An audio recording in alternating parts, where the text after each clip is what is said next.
Tuhan Yesus, agar hati kami berkobar-kobar mendengarkan sabda-Mu.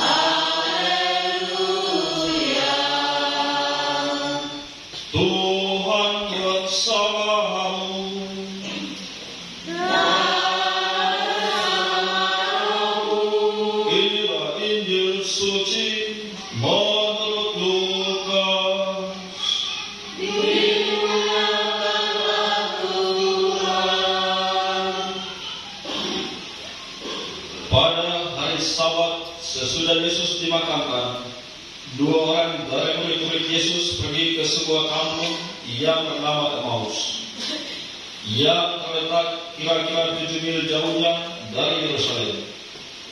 Dan mereka bercakap-cakap tentang segala sesuatu yang telah terjadi. Ketika mereka sedang bercakap-cakap dan bertukar pikiran, datanglah Yesus sendiri mendekati mereka, lalu berjalan bersama-sama dengan mereka. Tetapi ada sesuatu yang menghalangi mata mereka, sehingga mereka tidak dapat mengenali Dia. Yesus berkata kepada mereka, "Apakah yang kamu percakapkan sementara kamu berjalan?" Maka berhentilah mereka dengan muka muram. Seorang dari mereka namanya Kleopas menjawabnya, "Adakah engkau satu-satunya orang asing di Yerusalem yang tidak tahu apa yang terjadi di situ pada hari-hari belakangan ini?" Katanya kepada mereka, "Apakah itu?" Jawab mereka, "Apa yang terjadi dengan Yesus orang Nazaret? Dia adalah seorang nabi yang berkuasa dalam pekerjaan dan perkataan di hadapan Allah dan di depan seluruh bangsa kami. Tetapi imam-imam kepala dan pemimpin-pemimpin kami telah menyerahkan Dia untuk dihukum mati, dan mereka telah menyalibkannya. Padahal kami dahulu mengharapkan bahwa Dialah yang datang untuk membebaskan bangsa Israel. Tetapi sementara itu telah lewat 3 hari sejak semuanya itu terjadi, dan beberapa perempuan dari kalangan kami telah mengejutkan kami. Pagi-pagi buta mereka telah pergi ke kubur dan tidak menemukan mayatnya. Lalu mereka datang dengan berita bahwa telah kelihatan kepada mereka malaikat-malaikat yang menyatakan bahwa Yesus hidup. Dan beberapa teman kami telah pergi ke kubur itu dan mendapati bahwa memang benar apa yang dikatakan perempuan-perempuan itu. Tetapi Yesus sendiri tidak mereka lihat." Lalu Ia berkata kepada mereka, "Hai kamu orang bodoh, betapa lambatnya hatimu, sehingga kamu tidak percaya segala sesuatu yang telah dikatakan para nabi. Bukankah Mesias harus menderita semuanya itu untuk masuk ke dalam kemuliaannya?" Lalu Ia menjelaskan kepada mereka apa yang tertulis tentang Dia dalam seluruh kitab suci, mulai dari kitab-kitab Musa dan segala kitab nabi-nabi. Sementara itu mereka mendekati kampung yang mereka tuju. Ia berbuat seolah-olah hendak meneruskan perjalanannya, tetapi mereka mendesaknya dengan sangat. "Tinggallah bersama-sama dengan kami, sebab hari telah menjelang malam dan matahari patut terbenam." Lalu masuklah Ia untuk tinggal bersama-sama dengan mereka. Waktu duduk makan dengan mereka, Ia mengambil roti, mengucap berkat, lalu memecah-mecahkan roti itu dan memberikannya kepada mereka. Ketika itu terbukalah mata mereka, dan mereka pun mengenali Dia. Tetapi Yesus lenyap dari tengah-tengah mereka. Kata mereka seorang kepada yang lain, "Bukankah hati kita berkobar-kobar ketika Ia berbicara dengan kita di tengah jalan, dan ketika Ia menerangkan kitab suci kepada kita?" Lalu bangunlah mereka dan langsung kembali ke Yerusalem. Di situ mereka mendapati ke-11 murid. Mereka sedang berkumpul bersama-sama teman-teman mereka, karena mereka kepada kedua murid itu, sungguh Tuhan telah bangkit dan telah menampakkan diri kepada Simon. Lalu kedua murid itu pun menceritakan apa yang terjadi di tengah jalan dan bagaimana mereka mengenal Yesus pada waktu Ia memecah-mecahkan roti. Demikianlah sabda Tuhan.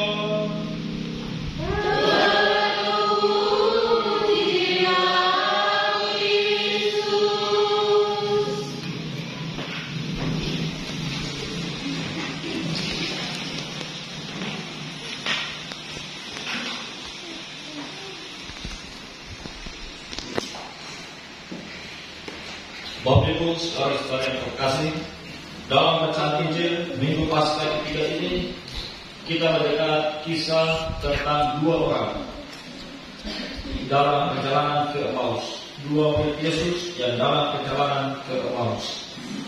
Dan sementara dalam perjalanan mereka jalan dalam suasana kekecewaan, dalam suasana putus asa, dalam suasana kesedihan. Sebab para murid ini, seperti tadi dikatakan, mereka sangat mengharapkan Yesus datang itu, Yesus adalah Mesias yang akan membebaskan mereka, membebaskan bangsa Israel. Tetapi Mesias yang mereka bayangkan, mereka harapkan, ternyata telah disalibkan dan telah wafat. Dan ini mendatangkan kekecewaan. Bagaimana mereka sangat mengharapkan, sangat percaya kepada Yesus, dan sangat mengharapkan Dia, mengandalkan Yesus, tetapi orang yang mereka harapkan, mereka datang malah telah wafat, telah disalibkan. Dan itu mendatangkan putus asa, mendatangkan kekecewaan kepada dua murid ini. Dan pada mulanya mereka ini berjalan dalam suasana ini, suasana kekecewaan, dalam suasana kedukaan, dalam suasana kesedihan, pengalaman kecewa, pengalaman putus asa, pengalaman sedih, mereka sedang alami. Di tengah suasana seperti itu dan di tengah perjalanan seperti itu, Yesus datang di tengah-tengah mereka. Yesus hadir dan berjalan bersama dengan mereka. Tetapi saat itu mereka belum mengenal Yesus ini. Dikatakan mereka tidak mengenal Dia. Dan setelah bercakap-cakap, Yesus tanya, lalu mereka berjawab. Setelah bercakap-cakap, Yesus lalu menghantar mereka kepada pemahaman yang benar tentang Mesias yang benar. Yakni Yesus menjelaskan seluruh isi kitab suci, perjanjian lama, nubuatan-nubuatan Daud, dan dalam bacaan pertama tadi dikatakan terkait Daud, Yesaya, Yeremia, para nabi, perjanjian lama, semuanya telah menulis, telah membuat bahwa Mesias ini seorang yang akan wafat, yang akan dimakamkan, tetapi mau tidak akan menguasai Dia selamanya. Yesus menjelaskan seluruh isi kitab suci kepada dua orang murid ini, yang mata mereka masih kabur, masih gelap untuk menangkap kehadiran Yesus. Dan setelah sampai di tempat tujuan, sampai di desa itu, mereka meminta kepada Yesus untuk tinggal bersama-sama dengan mereka.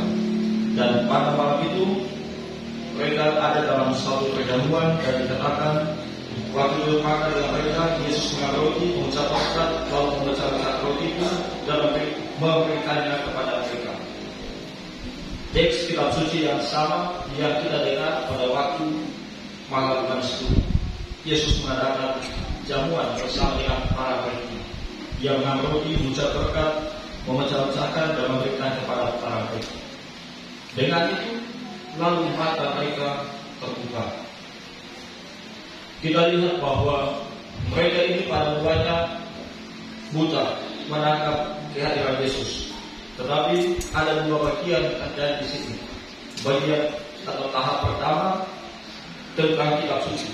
Mereka mendengar kitab suci, menemukan kitab suci. Yesus menjelaskan seluruh kitab suci kepada mereka. Namun ada bagian kedua, yakni perjamuan. Dalam perjamuan itu, Yesus mengambil roti, memecahkan, mengucap berkat, memecahkan dan memberikan kepada mereka. Dan sesudah perjamuan itu, baru mata mereka terbuka dan mereka mengenali Yesus hadir bersama mereka ternyata selama ini. Bacaan ini mengingatkan kita juga akan Ekaristi, Ketika malam Kamis Putih pun dalam teks kitab suci yang sama diriwayatkan hal yang sama. Yesus mengambil roti, mengucap berkat, lalu memecah-mecahkan roti itu dan memberikan kepada para muridnya terkait Ekaristi. Dan peristiwa hari ini juga ada kaitan dengan Ekaristi. Dalam setiap Ekaristi, pada bagian pertama kita mendengar kitab suci. Kita mendengar bacaan pertama, mendengar bacaan kedua, kita mendengar bacaan Injil, kita mendengar perenungan, kita merenungkan kitab suci. Pada bagian pertama soal kitab suci. Lalu pada bagian kedua soal perjamuan. Kita mengikuti jamuan Ekaristi yang tertulis dalam kitab suci dengan roti mencatatkan, memecahkan lalu membagi-bagikan kepada kita semua. Maka bacaan ini pun menggambarkan, melukiskan di sana soal Ekaristi, bukan cuma bacaan yang kita dengar, kita renungkan pada Kamis Putih.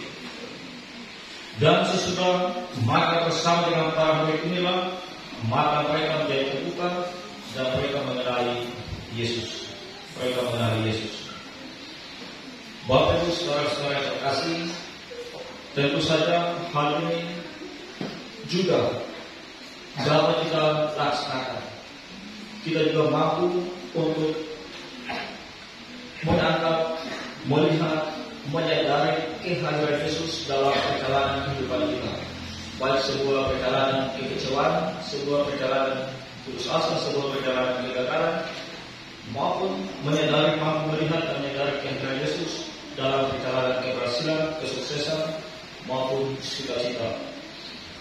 Sesudah ada dalam jamuan, maka itu mereka menjadi sadar bahwa selama Yesus hadir bersama dengan mereka, waktu menjelaskan kitab suci, waktu jamuan makan, hati mereka berkobar-kobar, mereka penuh dengan sukacita. Tentu saja, di mana ada Kristus, di sana ada sukacita.